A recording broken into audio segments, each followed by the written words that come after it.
ఓం శ్రీ మాత్రే నమః. ఇంట్లో ఐశ్వర్య దీపం వెలిగిస్తే లక్ష్మీదేవి తాండవిస్తుంది. అఖండ ఐశ్వర్యం, అంతేకాకుండా ధనధాన్యాలకు కూడా లోటు ఉండదు. అయితే శుక్రవారం నాడు వెలిగించే ఐశ్వర్య దీపం ఎలా వెలిగించాలి అనేది ఇప్పుడు వీడియోలో తెలుసుకుందాం. ముందుగా నా వీడియో కనుక ఫస్ట్ టైం చూస్తున్నట్లయితే ప్లీజ్ సబ్స్క్రైబ్ మై ఛానల్.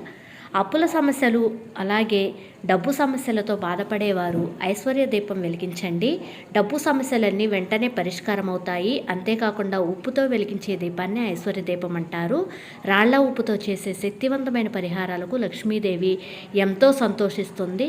మీరు కనుక నా వీడియో ఫస్ట్ టైం చూస్తున్నట్లయితే ప్లీజ్ లైక్ చేసి షేర్ చేసి సబ్స్క్రైబ్ చేయండి. అప్పుల సమస్యలు అధికంగా ఉన్నాయా? వ్యాపారంలో నష్టాలు కలుగుతున్నాయా? ఎంత డబ్బు సంపాదిస్తున్నా వడ్డీలు కడుతూనే ఉంటున్నారా? అయితే ఈ వీడియో మీకోసమే. అత్యంత శక్తివంతమైన ఐశ్వర్య దీప మన వెలిగించే దీపాలన్నింటిలో కూడా ఒకటి కాబట్టి ఏదైనా ఒక శుక్రవారం నాడు మీ గదిలో ఉప్పు దీపం వెలిగిస్తే మీ సమస్యలన్నీ వెంటనే గట్టెక్కిపోతాయి. మీ ఇంట్లోకి పుష్కలంగా డబ్బు చేరుతుంది. కాబట్టి శుక్రవారం నాడు ఆడవాళ్ళు ఉదయాన్నే నిద్రలేచి తలస్నానం చేసి ఇల్లంతా శుభ్రం చేసుకుని ఐశ్వర్య దీపాన్ని వెలిగించండి. అలాగే లక్ష్మీదేవి ఫోటో ముందు కూడా గులాబీ పూలతో అలంకారం చేసుకోండి. గులాబీ పూలు అంటే లక్ష్మీదేవికి చాలా ఇష్టం. లక్ష్మీదేవి ప్రసన్నురాలై మనకి సకాల సౌభాగ్యాలు వరిస్తాయి. మీ దగ్గర ఉన్న నగలతో లక్ష్మీదేవి ఫోటోని అలంకరించండి. వేసుకున్న నగలైతే కనుక పసుపు నీళ్లతో శుభ్రం చేసి ఆ నగలను అమ్మవారికి అలంకారం చేయండి. ఐశ్వర్య దీపానికి 1/4 కిలో కల్లుప్పు, ఒక పెద్ద మట్టి ప్రమిద, అలాగే 2 చిన్న మట్టి ప్రమిదలు తీసుకుని సిద్ధం చేసుకోండి. లక్ష్మీదేవి ఫోటో ముందు ఒక చిన్న ముగ్గు వేసి ఈ ముగ్గు మీద ఒక విస్తరాకు కానీ పళ్ళెం కానీ పెట్టుకోవాలి. స్టీలు పళ్ళెని అస్సలు పెట్టుకోవద్దు. తర్వాత పెద్ద మట్టి ప్రమిదను తీసుకొని దానికి పసుపు కుంకుమ బొట్లు పెట్టి ఎక్కడా ఖాళీ లేకుండా ఈ మట్టి ప్రమిద నిండా పసుపు రాసుకోవాలి. తర్వాత 1/4 కిలో రాళ్ళుప్పును ఆ పెద్ద ప్రమిదలో వేసుకోవాలి. తర్వాత ఆ పెద్ద ప్రమిద మీద 2 చిన్న ప్రమిదలను పెట్టుకోవాలి. భక్తి శ్రద్ధలతో లక్ష్మీదేవిని స్మరించుకోవాలి. అప్పుడు మాత్రమే మీరు వెలిగించే ఐశ్వర్య దీపానికి ఫలితం దక్కుతుంది. ఈ ఉప్పు మీద 2 చిన్న మట్టి ప్రమిదలను పెట్టుకొని చిన్న మట్టి ప్రమిదలు ఒకదాని మీద ఒకటి పెట్టి దానిలో నువ్వుల నూనె కానీ ఆవు నెయ్యి కానీ పోసి 2 ఒత్తులతో దీపాన్ని వెలిగించండి. 3 ఒత్తులు కూడా వేసుకోవచ్చు. 2 ఒత్తులను ఒకటిగా చేసి లేదు అంటే 3 ఒత్తులను ఒకటిగా చేసి దీపాన్ని వెలిగించుకోవాలి. ఈ ఉప్పు దీపాన్ని పూలతో అలంకరించుకొని ఉప్పు దీపానికి నమస్కారం చేసుకోవాలి. మీకున్న కోరికలను లక్ష్మీదేవికి చెప్పుకుంటూ లక్ష్మీదేవికి అలాగే ఐశ్వర్య దీపానికి హారతి ఇవ్వాలి. ఈ ఉప్పు దీపాన్ని వెలిగించేటప్పుడు అగ్గి పుల్లతో కాకుండా సాంబ్రాణి పుల్లతో వెలిగించండి. ఇక పూజలో లక్ష్మీదేవికి నైవేద్యంగా ఒక చిన్న బెల్లం ముక్కని నివేదించండి. ఐశ్వర్య దీపాన్ని వెలిగించిన తర్వాత లక్ష్మీ వెంకటేశ్వర స్వామి స్తోత్రాన్ని చదవాలి.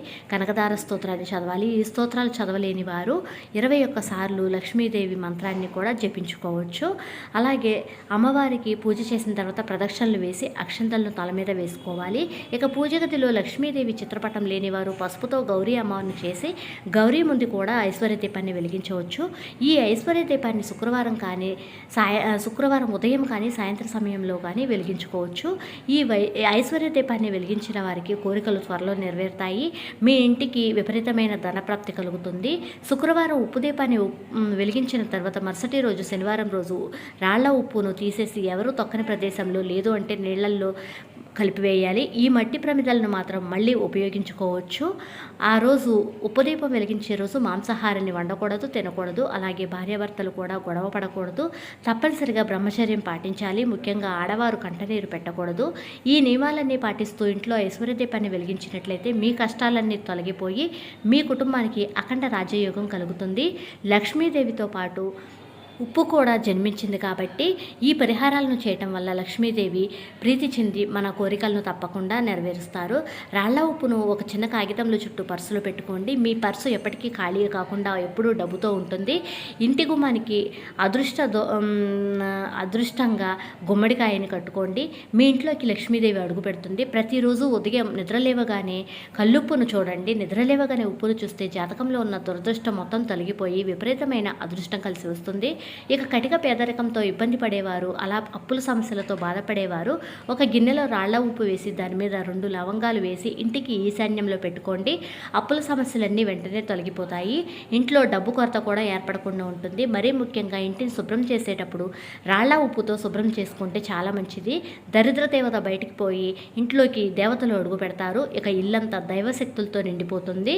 అలాగే వాహనాలు కడిగేటప్పుడు కూడా రాళ్ల ఉప్పుతో కలిపిన నీళ్లతో శుభ్రం చేసుకోండి. యాక్సిడెంట్లు లాంటివి జరగకుండా ఉంటాయి. ప్రతి ఒక్కరూ నరదృష్టి సమస్యతో ఇబ్బంది పడుతూ ఉంటారు. నరదృష్టి చాలా భయంకరమైంది. నరదృష్టి మన కుటుంబాన్ని నాశనం చేస్తుంది.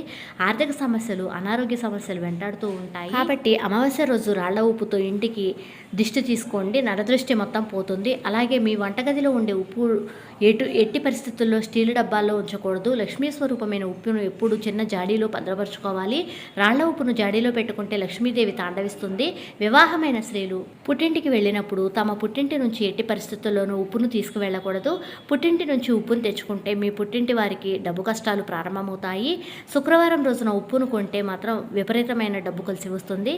మీకు గనుక వీడియో నచ్చినట్లయితే లైక్ చేయండి, మీ ఫ్రెండ్స్కి షేర్ చేయండి. Thank you for watching. Please subscribe my channel.